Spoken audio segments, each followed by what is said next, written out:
Good morning, students. We are doing a poem, a sonnet, Shall I Compare Thee, by William Shakespeare. In this video, the third lecture, we'll be completing the poem and we'll be beginning it with the quatrain third. ठीक है? So, moving on to the text of the poem, the poet says,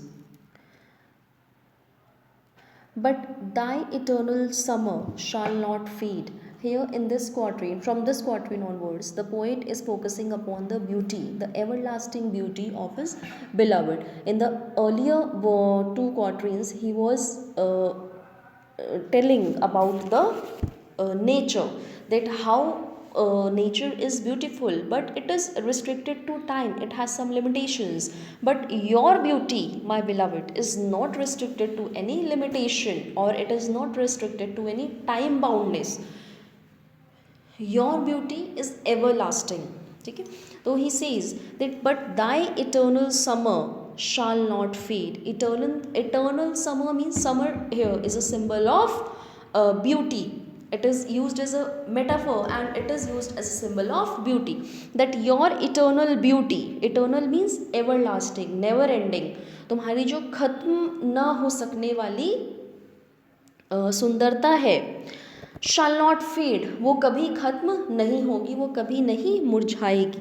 But thy means yours. But thy eternal summer shall not fade, nor lose possession of that fair thou owest. Owest मतलब you owe, जो तुम्हारे पास है, जो तुम्हारी possession है, कि but nor lose possession of that fair thou owest. The poet says that though the beauty of things decline with time, the beauty of youth, that is his beloved friends, will not degrade, या will not fade. The beloved's summer, that is his happy summer days, is eternal. His beauty, the beauty of his beloved is eternal and will never fade of its charm, nor will the beauty of his friend. Ost here conveys the idea that beauty is something which is borrowed from nature and it must be paid back as the time goes by. Nor shall death brag thou wanderest in his shade, when in eternal lines to time thou growest. Here the poet is personifying death and he says that death will not be able to boast, seeing the lover wandering under death has always seeing the lover wandering under its shade. The speaker personifies death here. He is of the opinion that although death has always had an upper hand over life, कि death जो है, मृत्यु जो है, वो जीवन को, life को क्या है, एक तरह से कंट्रोल करता है. कभी भी वो हमको जीवन से छीन सकता है, हमारा जीवन हमसे क्या कर सकता है, वो छीन सकता है. कि डेथ के पास हमेशा क्या है, एक तरह से ऊपरी पावर होती है. The beauty of his friend will live in this poem eternal lines through eternity. Death will never be able to lay hands on his beloved as he is immortal. Here, the poet is discussing or focusing upon the power of the art, the power of poetry, the power of verse. When he says that, when in eternal lines to time thou growest. Eternal lines here, it is metaphor and used for poetry, used for verse. कि जब nor shall death brag thou wanderest in his shade, कि तुम्हारी जो beauty है, the poet here says to his beloved that कि तुम्हारी जो beauty है वो कभी ख़त्म नहीं होगी. जो इटर्नल एवरलास्टिंग, कभी ना ख़त्म हो सकने वाली तुम्हारी जो ब्यूटी है, वो कभी भी क्या है, वो हल्की धुंधली नहीं पड़ेगी और वो तुमसे कभी कोई नहीं छीन सकता है, कभी नहीं कोई अलग कर सकता है.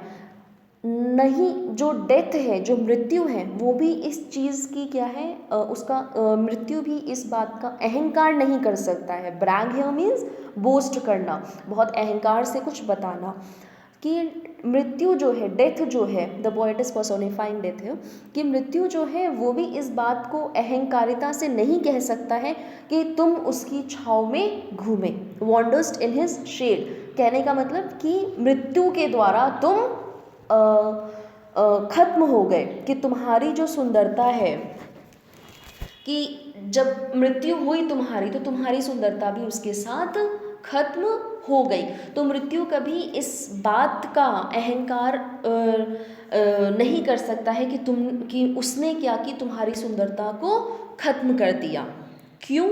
क्योंकि हालांकि मृत्यु के द्वारा तुम फिजिकली तो खत्म हो सकती हो, तुम फिजिकली, तुम्हारी बॉडी खत्म हो सकती है, ठीक है, लेकिन जो तुम्हारी सुंदरता है वो हमेशा रहेगी। क्यों?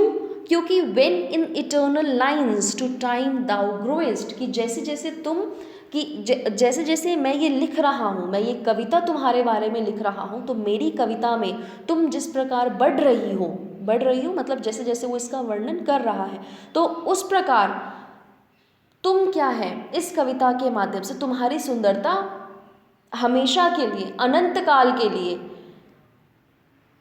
इटर्नल हो जाती है, ठीक है। वो उसको कोई नहीं छीन सकता है कि तुम इसमें क्या है, एक तरह से अमर हो जाती हो, तुम्हारी सुंदरता अमर हो जाती है।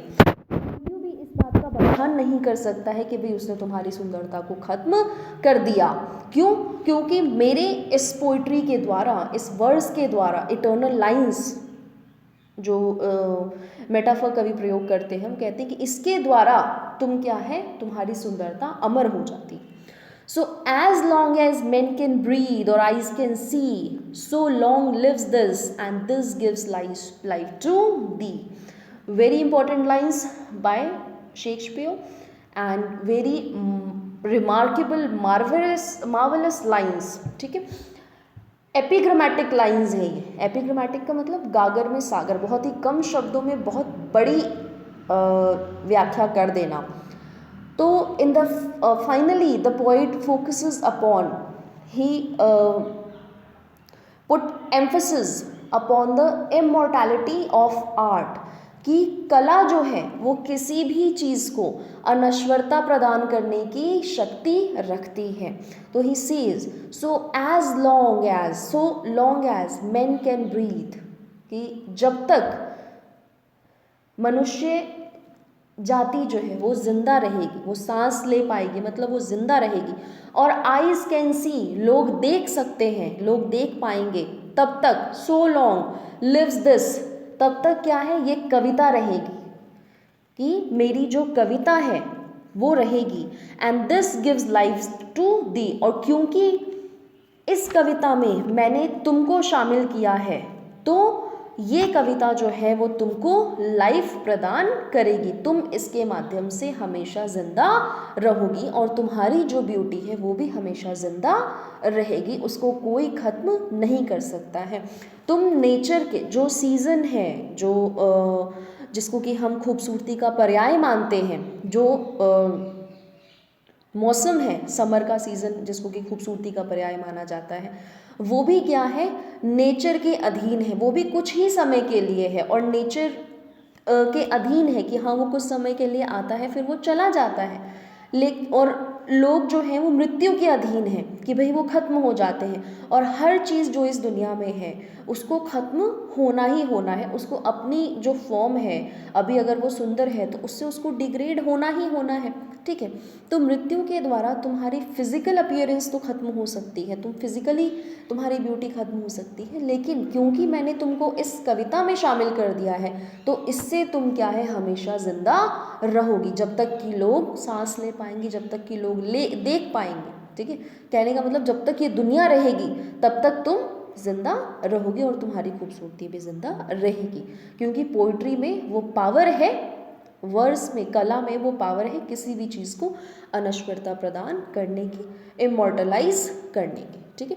तो this was the poem by this was the very famous poem by William Shakespeare. The next poetry we'll be doing in the next video.